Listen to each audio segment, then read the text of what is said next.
Salut les devs C# et bienvenue dans cette vidéo un petit peu particulière parce que je commence une nouvelle série, mais je ne vais pas pouvoir la faire de façon régulière. Cette série va être les nouveautés de C# 11.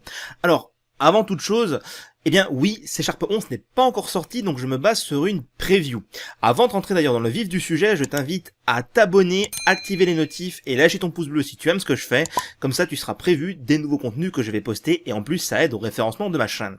Alors, je vais parler ici des nouveautés de C# 11 qui vient donc avec .NET 7 et qui sortira en fin d'année 2022 vers octobre-novembre.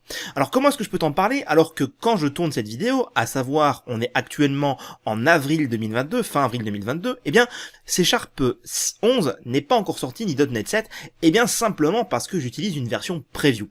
Donc ici j'ai Visual Studio 2022 sous Windows en preview. Alors pourquoi est-ce que j'utilise VS 2022 et pas Visual Studio Code ou une autre version de l'IDE? Eh bien tout simplement parce que la version preview de VS 2022 me permet d'utiliser les dernières syntaxes de C# 11 sans avoir d'ailleurs de compilation visible, parce que bien sûr ça compilerait avec le compilateur preview, mais avec l'éditeur, par exemple VS Code ou VS 2022 stable, eh bien je pourrais avoir des erreurs de syntaxe à l'écran qui n'en sont pas, tout simplement parce que l'IDE ne reconnaît pas. Alors, si toi tu veux également faire pareil que moi et essayer ces dernières nouveautés, je t'invite à installer la dernière version de VS 2022, la preview, éventuellement le SDK de .NET 7 en preview. Donc moi ici j'ai créé une application console, et si je modifie le fichier projet, tu peux le voir que je suis en Target Framework .NET 7, et que j'ai défini la version du langage comme étant la version preview pour être sûr d'avoir toutes les dernières nouveautés. Alors, je vais aborder quelques nouveautés qui sont déjà implémentées, et pourquoi est-ce que je le fais en avance de phase avant que la version soit finale? Eh bien simplement parce que vu l'état de l'implémentation, il y a vraiment très peu de chances qu'il revienne en arrière et qu'il le supprime. Alors bien sûr, ce n'est pas exclu, et ce n'est pas exclu qu'il y ait également de nouvelles choses qui soient à rajouter ou changer, mais si cela devrait arriver, eh bien, je me ferai un plaisir de faire une vidéo qui reprendrait les nouveautés ou les points que je n'ai pas pu couvrir durant la pré-version quand la version finale sera là.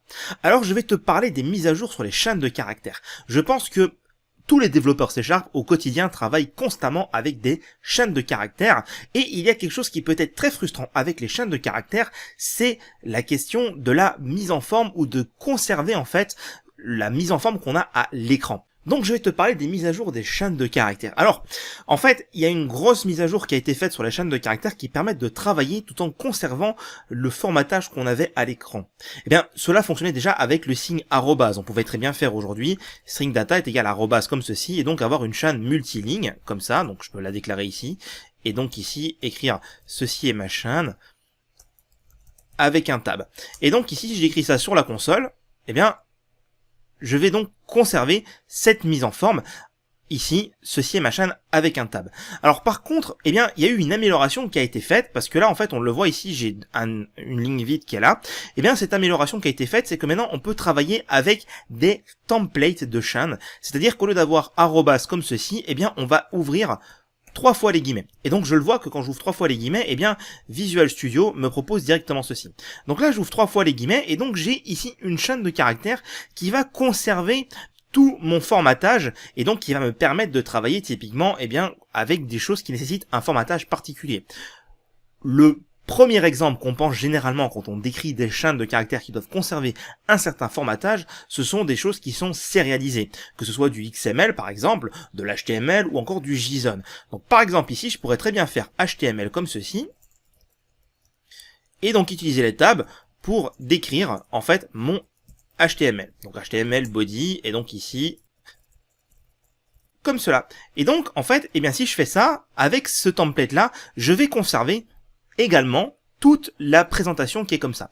Alors on pourrait se demander, d'accord, donc ici là j'ai 3 guillemets qui permettent ça, si je veux mettre des guillemets dans ma chaîne, donc on va le faire ici. Donc ici Jacques a dit courez par exemple. Eh bien tu le vois ici, les guillemets, on n'est pas ennuyé, contrairement à avant avec l'arrobase, vu qu'on avait qu'un seul guillemet, on était obligé de l'échapper, soit en utilisant eh bien l'anti-slash, soit en doublant le guillemet dépendant de comment on a formaté la chaîne. Eh bien ici, là, avec les triples guillemets, eh bien je n'ai pas besoin de l'échapper, et comme vous le voyez, eh bien hop, j'ai directement les guillemets qui sont inclus dedans. Donc en fait, pourquoi est-ce qu'on utilise le triple guillemet? Eh bien tout simplement parce que le double le compilateur dirait c'est une chaîne ouvrante et chaîne fermante et donc c'est une chaîne vide, alors que le triple il va détecter qu'effectivement on a commencé un template. Donc par contre si on veut doubler les guillemets, eh bien par exemple ici suite, je veux faire un double guillemet comme ceci, voilà, entouré de double guillemets comme par exemple ici données comme cela, eh bien si je relance, on peut constater que ça marche toujours. Donc il n'y a pas de problème en fait. L'avantage, eh bien, c'est que je vais pouvoir utiliser autant de guillemets que je veux. Mais si je veux par exemple le tripler, eh bien je vais avoir une erreur. Logique. Parce qu'ici j'ai un triple pour ouvrir, donc ici j'ai un triple pour fermer. Alors comment est-ce que je veux faire si je veux utiliser des triples guillemets au sein de ma chaîne? Eh bien il suffit que le nombre de guillemets qui encadrent mon template soit supérieur de plus 1 au nombre de guillemets maximum que j'ai dans ma chaîne. Donc ici si je veux utiliser des triples, il suffit simplement que je les quadruple dans ma chaîne, et comme ceci, je peux utiliser des triples dans ma chaîne. Alors, ça peut sembler un peu bizarre, mais en fait, l'idée, elle est très simple derrière, c'est que le nombre de guillemets maximum qui sont consécutifs dans ma chaîne que je veux avoir, doit être inférieur de 1 au nombre de guillemets qui ouvrent mon template. Donc si j'en veux 4, eh bien j'en aurai 5 à l'ouverture, et ainsi de suite. Je te fais pas de dessin, je pense que tu as compris. Alors maintenant, on a également ce qu'on appelle depuis un moment, depuis C# 6, l'interpolation, la possibilité d'ajouter dans ma chaîne avec des accolades une valeur, comme par exemple ici, je vais avoir int valeur value, d'ailleurs c'était très bien, égale, allez 42 au hasard, eh bien je pourrais dire ici, je veux injecter ici par exemple, comme ceci, 42. Et vous voyez, j'ai juste mis $, et ça fonctionne exactement pareil qu'avant. J'ai pas de problème avec ça. Donc ici, 42. Alors par contre, là c'est facile, c'est de l'HTML. Mais qu'est-ce qui se passe quand j'ai du JSON? Eh ben oui, quand j'ai du JSON, mon JSON, il se formate comme ça en fait. Il se formate avec des accolades. Genre par exemple, value, 2 points, et ici, là je veux vraiment mettre la valeur. Comment est-ce que je vais faire? Eh bien là, c'est pareil que pour le nombre de guillemets, il suffit de mettre le nombre de $ correspondant au nombre d'accolades successifs, plus 1 que je veux dans ma chaîne. Donc j'ai simplement besoin de doubler les $ comme ceci, et dans ce cas-là, eh bien mes accolades sont considérées comme de la chaîne de caractères et non pas comme des signes d'interpolation. Alors, eh bien, comment est-ce que je peux faire pour faire ça? Eh bien j'ai juste besoin de les doubler. Comme ceci. Et là, j'ai du JSON formaté avec les accolades et je me prends plus la tête et je peux toujours avoir l'interpolation qui fonctionne.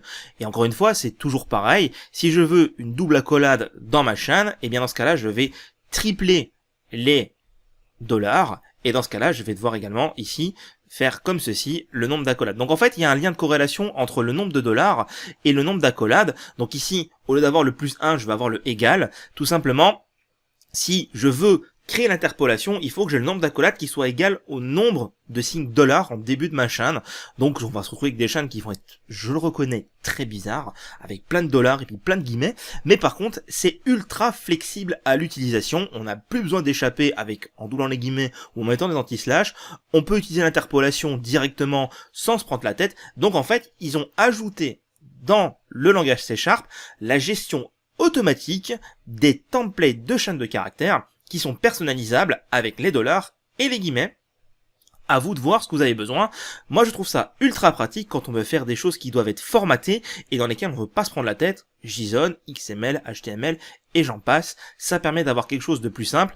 On a cette drôle de décoration en début et en fin, et tout le bloc qui est au milieu, eh bien, on ne se prend plus la tête de comment est-ce qu'on le décrit. Voilà une petite nouveauté C# 11, qui j'espère te plaira. En tout cas, je trouve ça sympa comme ajout, et j'en profite pour te le partager. Si cette vidéo t'a plu, encore une fois, n'hésite pas à liker, abonne-toi si tu aimes ce que je fais, comme ça tu auras directement les notifs, l'espace commentaire sous la vidéo, on en discute si tu veux, et je te dis à bientôt pour une prochaine vidéo sur les technos.net.